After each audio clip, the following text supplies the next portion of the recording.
if you have a company, if you're an entrepreneur, no matter if you're for profit or not, every company needs a purpose. Hi everyone, welcome to Digital Shift, where we discuss topics that will affect business, society and culture, as we want you to be better prepared for the future. If you see the shift coming, you can adjust to it. We've seen attitudes and mindsets changing regarding what the business is for. An often heard narrative is that the business is just for maximizing shareholder value. Now new companies are emerging with a business model built around a purpose. Hi Christian, welcome to Digital Shift. I'm June and this is Alan, the co-host. Please tell us about yourself. Hey, thanks for having me. So my name is Chris. I was born in Switzerland, but my mother's from Germany, so I have a little bit of foreign blood in myself. That maybe was also a reason for my past that I eventually took. I have a business background, studied business in Bern and in St. Gallen. I then went to Swiss Post, worked for Swiss Post. One of my projects was the web stamp. That's a digital stamp of Swiss Post, but already had this entrepreneurial blood in myself. So 2007, I started a company called Atiso. Atiso is a brainstorming platform, which we then eventually sold 2013. And then 2014, I stayed with the company for 1 year, but then I left 2015. And after a break, my wife is also an entrepreneur, and we decided to publish a cookbook called Geile Eier, Awesome Eggs. You can Google that. And we also brewed a beer, which is available on the market, which is called the Black Nose beer. It's connected to the Black Nose sheeps in the Wallis. And then we thought, okay, we have to do some serious stuff or more serious than beer and breakfast. And then we launched 2016. We incepted the Powercoders idea 2016 and actually run a first batch 2017. Please tell us more about Powercoders. What is it and what does it do?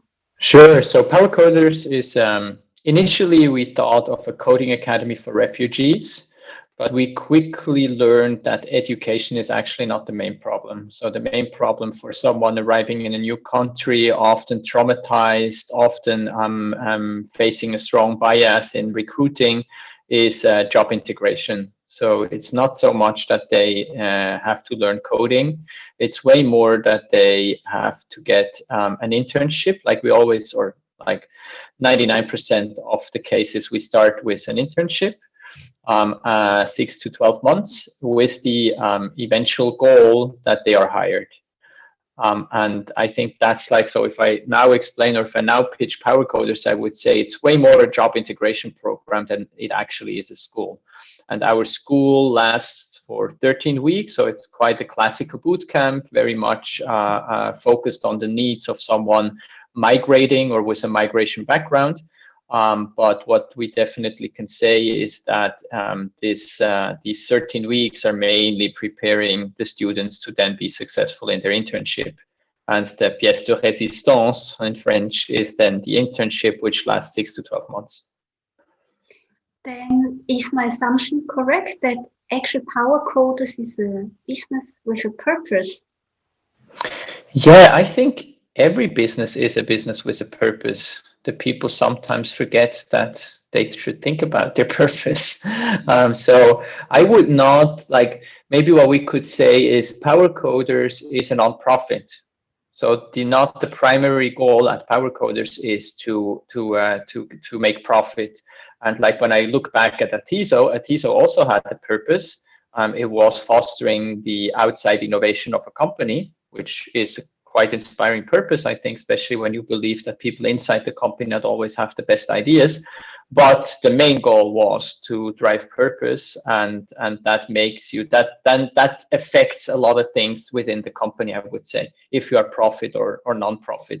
But if I can give one advice in this interview, if you have a company, if you're an entrepreneur, no matter if you're for profit or not, every company needs a purpose. So then my question is, how easy is the environment here in Switzerland to do something like that? To be honest, I almost can't compare it because I haven't done something abroad in that extent. Like I have some experience in the US, I have some sales experience in Germany, but like really starting a company from scratch, I've never did in another country. So I really can't compare. I can compare my different ventures. Like for example, I can compare Atiso with Powercoders. And I can say Powercoders was easier than Atiso. So I think the early ventures are for an entrepreneur more difficult because you have no network, you have not the experience. So it's great to look back on 15 years of entrepreneurial experience and base something on that. Yeah, and then maybe what we also could compare is it easier to start a non-profit or a for-profit company? Yes. And I think it's probably both difficult, I would say. It's both not easy. Like maybe it looks from the outside, everything looks much easier than it is from the inside.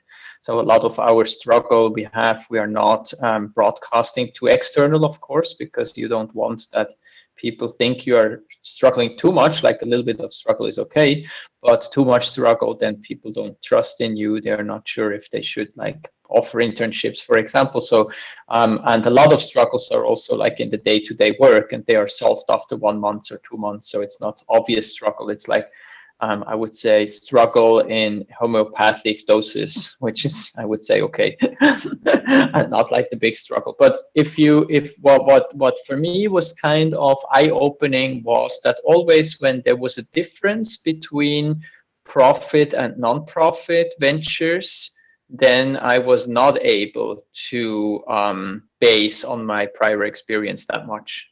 So I can give you an example, fundraising, for example. Fundraising is completely a different game when you are non-profit, because if you are non-profit, like in Switzerland, so we are an association by Swiss law, and that means that we cannot sell our entity. And if you cannot sell, if you cannot have an exit, the association always belongs to the members, and the members cannot sell it. The members can just exit the association, and then new members are entering, and then it belongs to the new members. But you cannot like sell an association for $5 million to someone. And so if you don't have this offer that you can offer on the capital market to potential investors, you are not that attractive. But on the other hand, you are then very attractive to foundations, because foundations are looking for nonprofits. So you then have to navigate around what are the potential funders of such a project. And that's something that I'm still learning. Like we're doing this now for 4 years, but I'm still exploring and still trying to understand how fundraising is different like now for this nonprofit. Mm-hmm.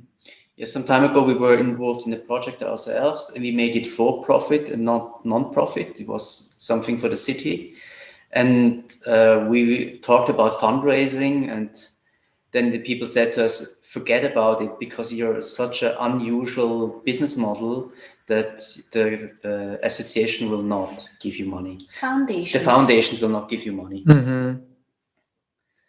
But did they or did they not?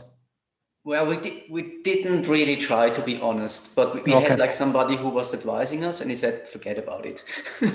Mm-hmm. It's going to be way too hard. Yeah, but what I saw during the 4 years I'm now in that space is that the whole social impact investing, the whole philanthropic ventures, and so there's so much going on. So even if someone is advising something like that, I would question it, because if it was like that 12 months ago, like in this very disruptive space right now, doesn't need to be still like that. Like banking and investing, like the whole business angels and venture capital market and private equity market, I definitely think that there people can advise, because it has been like that for probably 100 years, maybe even more. I'm not an expert on that. But right now, what I'm seeing in this social impact philanthropy venture field, there is a lot of change. And I think there will be things that maybe 3 years ago haven't been funded, and now they would, or the other way around. Back to purpose. In the beginning said, every business has a purpose, but we know many businesses which are just very opportunistic and think, well, a company is just is there for making money. Mm-hmm. And you clearly are different than that in that regard. How do you think it helps you to having a purpose? What's the main difference? So maybe I go back, like a purpose can be to make as much money for the owner as possible. That's also a purpose. The effect that this has is it will not help to attract employees, for example, or it will not increase their motivation. So I think the important thing here is to also be open about the purposes, to be explicit. Maybe that's what I wanted to say, is that every business has a purpose, but not every business is explicit about it, because maybe it's a purpose you have to feel more ashamed for it than you can be proud. And like something that we see at Powercoders, when I look like we just had a job ad out like right before Christmas, like somewhere in December, and the applications we got were it was like such a high quality, so great people. And I think that has to do with the purpose of Powercoders, because people want to work here. And that's also what we see. Like if you are working for an NGO, then what we see is that people are willing to be underpaid, to get less salary. Like I think we do quite a good job, and also we're paying quite well, maybe 10%, 20% below the market, maybe not even. But when I see sometimes people working for NGOs, it's crazy how low they are paid. And actually, this is weird, because the ones that are destroying the planet are spoiled and get the high salaries, and the ones that are like cleaning the planet and make order on the planet, they're paid low. So that's like something is wrong here. And I think that's like where you see, okay, what does purpose, for example, with your salary costs? Yeah. Well, now regarding our situation, which is quite uncertain now, we are wondering, can you tell us if it's the right time to think about building a company, something like you have done, a company with a meaningful purpose? Yes, definitely it's the right time. I think the time of change, the time of uncertainty is the best time to start something new, because the cards get there is a new deal. You get new cards, and so if you get new cards, then it's always a good time to take risks.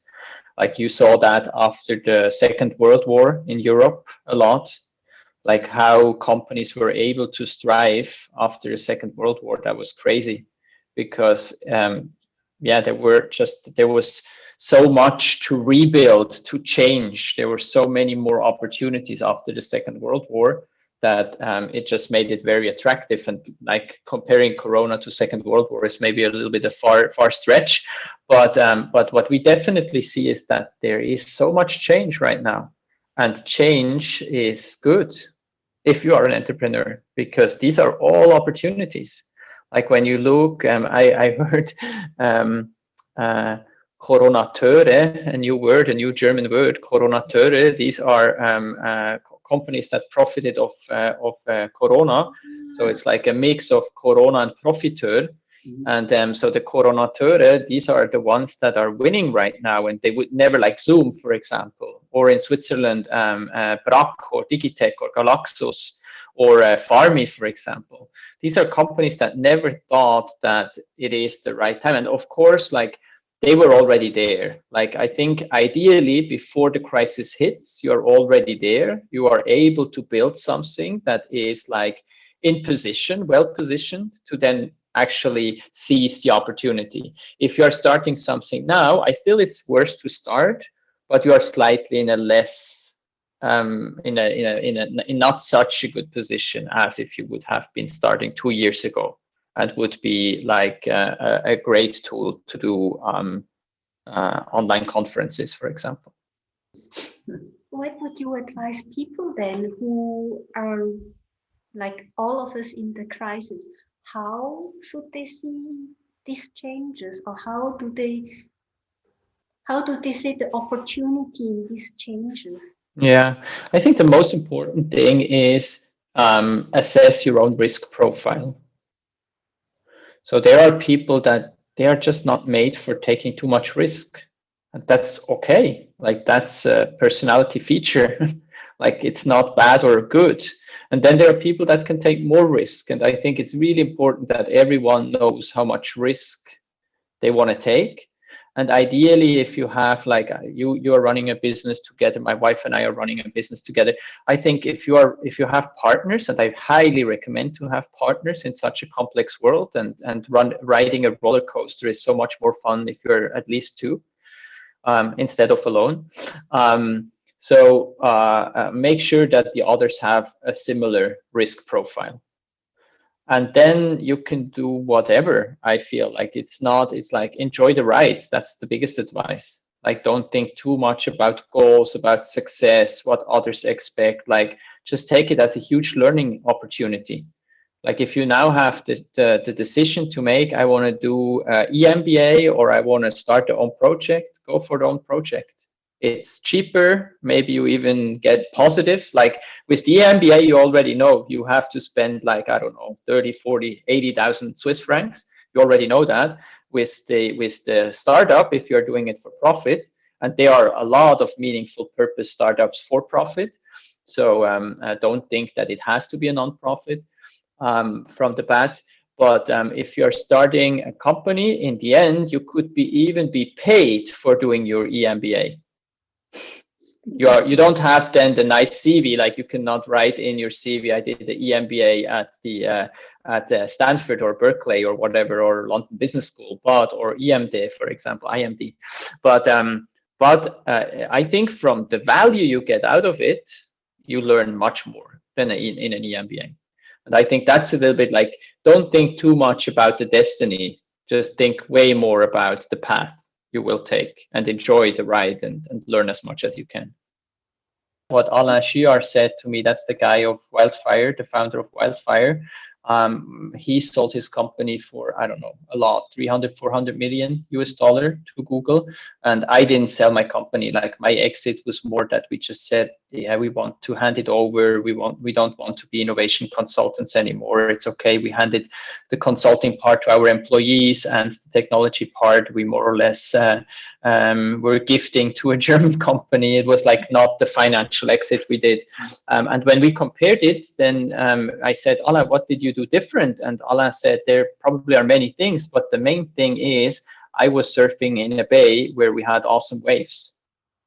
And you were surfing in a bay where there were probably no waves at all. And so I think if you are now thinking about bays, I think that right now, since there is a storm, so there are a lot of waves, of course, yeah, around the whole island. But if you're thinking of a specific bay, then maybe go to the mental health bay. Mm-hmm. Because that could be a super bay to surf during the next couple of years. And if you think of that, like picking the right problem, I think it's a very philosophical way of thinking of where should I go, and also not think it has so much to do with me. Like it does not have so much to do with my talents and my wish to make something work, or how I run a project, how we meet, how we work together, about my quality excellence. It has way more to do with external factors. We've asked you now quite a lot of questions about purpose or about the market and market fit. What question did we forget to ask you and should have asked? Mm-hmm. A good question. Let's keep it in the mind. I cannot just like tell it now, but I'm sure by the end of the interview, I will have the question that you should have asked. What do you think have you learned now about doing Powercode of something way more with a social entrepreneurship? Because usually many people think this is not possible. This is a thing you cannot do. And you still did it.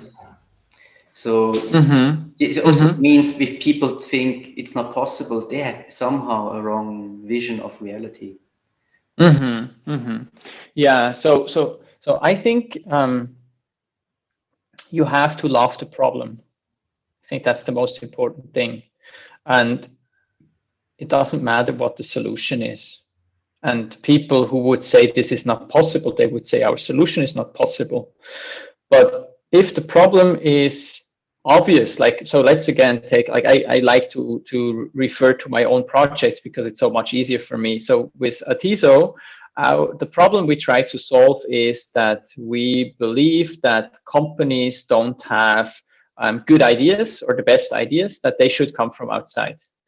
But the fact was, or what we learned, we didn't listen for a long time. So we just produced and were very like intrigued with our solution and pushing the solution really hard. But what we found out during the couple of years is that actually companies don't have such a problem to generate ideas. They have a huge problem to implement ideas. How come? Because of their setup. So the problem with the company, so I'm also talking a little bit like 10 years or 13 years ago when we did that. So companies changed a little bit. They created innovation labs. Like innovation labs is something that is solving that problem. So that would have been a solution to it, but not an open innovation platform where you throw more ideas on a company. But what we saw is that a lot of the people are so stuck in their daily job. They don't have the time, they don't have the mindset to actually innovate something. So they go into a workshop and create awesome ideas. But then when they come out of the workshop, they go back to the daily life and they will never find the time to implement something. And what we said is, oh, we have you a second bucket of ideas, which we generate outside, but we didn't solve the problem because they still had no time to implement it. We're like fully under with all the ideas that they had and the daily jobs that they had to do. So I think that's something that is very, very specific for Atiso. And then when you look at Powercoders, where we are solving the problem of the IT industry, that they don't have enough talents. We solved the problem of the government, that they are struggling to integrate refugees into highly qualified jobs, and that we have the problem of our beneficiaries, of our participants, that they are not able to find a job themselves because we have a bias towards refugees or towards people from abroad in the recruiting process, or some companies do, not all of them, of course. So we are solving three problems at once. And so then it's way easier to be successful. So what I would answer there is, don't ask too much about, is this solution possible or not? Just love the problem and not the solution. And if you love the problem like really strongly and really make sure that this problem is there and that this problem exists and that you're not like a wishful thinker that then says, yeah, it is, and then you just move on and provide a solution to a problem that not really exists. It's not so important what the solution is. Like, it becomes easier to solve. And so that's what I think. Like, I think it's like, yeah, and that's maybe also a reason why Powercoders, not just the fact that I'm more experienced, but that we are actually solving problems. And with Atiso, maybe we didn't solve that much problems. So if you want to do something, I guess you have to love the problem and have a like high tolerance of risk. And that is enough? Or would you need yes, that's enough. And now the most important question, what else do you need? That's probably the most important question that you haven't asked. So I think yes, and I think the most important thing is network. So if I can recommend to someone, like if I can recommend something to a 16-year-old or maybe even to a 12-year-old, who says, I want to become a successful entrepreneur, what skill should I develop? Then I would say the networking skill. Because being a good communicator, being social, like there is this book of Carnegie, I think Dale Carnegie probably, How to Make Friends and Influence People. It sounds very weird in English, like it sounds a little bit like spooky, but it is not that spooky. So it was written more than 100 years ago. So it also has changed a bit how you approach people. But it is all about learning how to deal with people and how to manage people. And something that he says is the biggest compliment that you can give to a person is knowing their name. because that's like, you are important to me. Like, I didn't forget your name. And he gives a lot of examples like that. There are great presidents that remembered always the name. And about Adolf Ogi, a former counselor to the Swiss government, or council of the Swiss government. I heard people say about Adolf Ogi that he remembered the name of everyone. Like, he could go to a school somewhere in the woods and then go back there and still remember the name, because that was something that he really worked on.